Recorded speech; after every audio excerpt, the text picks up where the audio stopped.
Hey Pete, how do folding props work? Oh, that's a great question, and a lot of people are always asking me that, especially when you go online and you look at how expensive these things are.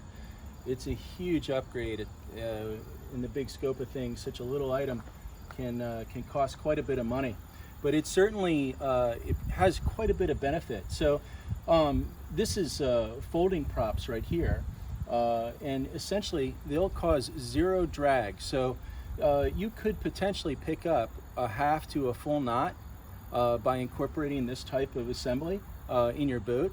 Now, if you're just sailing for the day, that's not really that big a deal. But if you're going from, say, Florida to the Bahamas on an overnight, or you're going from New England all the way to the Bahamas, you're going to be spending quite a bit of time at sea.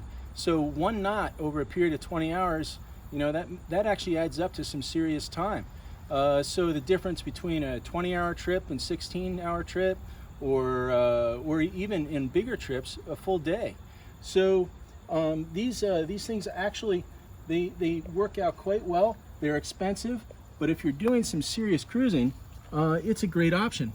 So you can see the centrifugal force as it spins, it's going to throw the blade out. Okay, this particular one has line cutters that have been installed, and this is the zinc. So the color here, this is prop speed. You have to be careful whenever you're doing underwater gear with a sail drive. This is an aluminum housing. This is all dissimilar metals, and all this bottom paint has copper in it. And if we put copper on aluminum, we're going to get electrolysis in salt water. So in order to stop that, we do a barrier coat.